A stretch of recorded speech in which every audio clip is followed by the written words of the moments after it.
My next guest survived Mao's Cultural Revolution and fled Communist China back in 1988. She became a naturalized American citizen, and she's here tonight with a sobering warning for America. Don't think it can't happen here. Please welcome to the show an amazing lady, Lily Tang Williams. Lily, welcome. Good to have you with us. Well, thank you for having me here. You saw in Mao's Cultural Revolution things that when you look at what's happening in America, do you see some familiar things? A lot of similarities. That's why I'm just terrified. And I said, well, I got to come out to tell my stories. I don't want to relive China. I don't want to relive another cultural revolution. I was a little girl when my memory started, about 4 or 5 years old. It was a horrible sight when I witnessed a man jump into a 20 feet deep community well. Years later, I was told he committed suicide because he could not handle the tremendous pressure and the torture, public shaming from the struggle sessions where Mao divided people into oppressor versus oppressed groups. Sounds familiar today? It does, and it's frightening, Lily.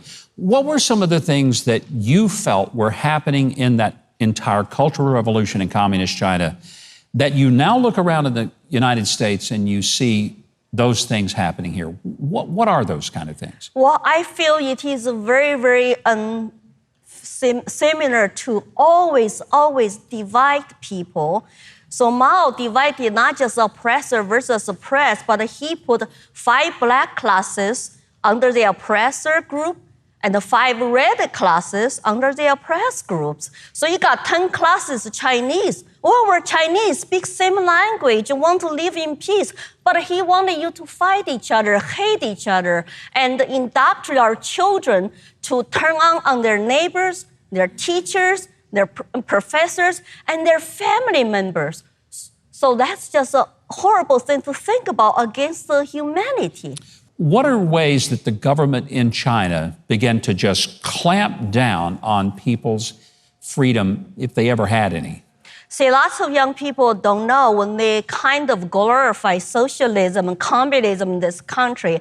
Today's China, they call the second largest economy in the world. You have one-party dictatorship. You have all the governors, mayors, all the court judges, and everybody is not elected by people. That's why if there's some bad things happening, nobody cares because they're appointed by the boss upline, but not elected by people in your local communities. They don't care. They will cover up because they might get fired if some bad news happens. You see covert cover up.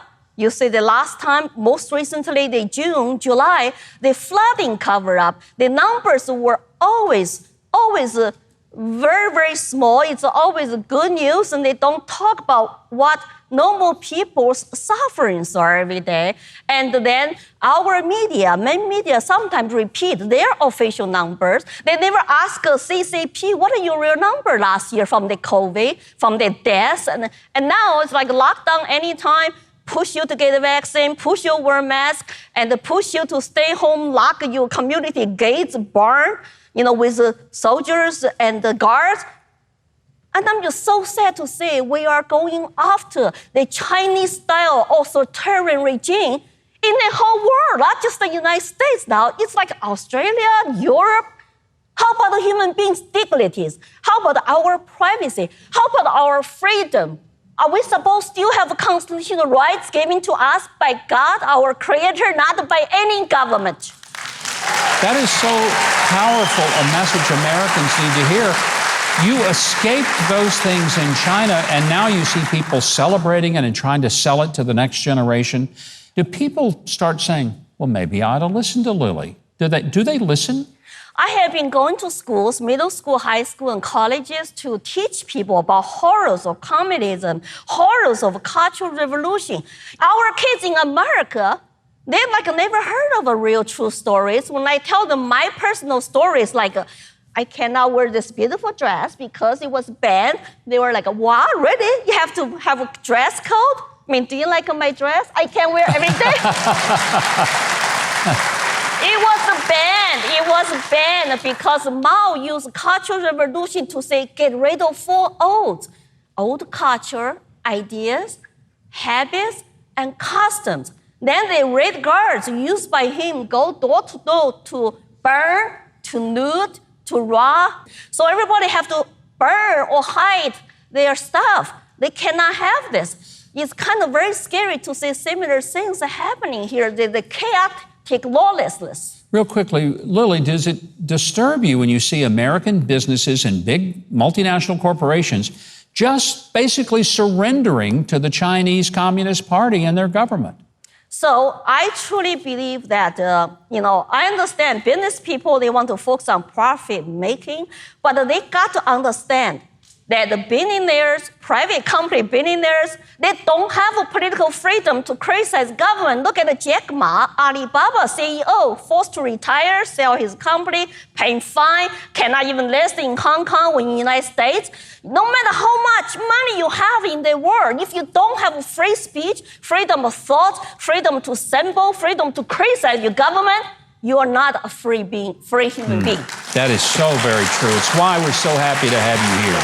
Lily Tang Williams, thank you so much for being here tonight and sharing that story. Now, for our audience, I know you're going to want to know more about Lily and her story. To keep up with her, just search for her by name on YouTube and follow @Lily4Liberty on Twitter and Facebook. You will be mesmerized by the stories that she has from her experience.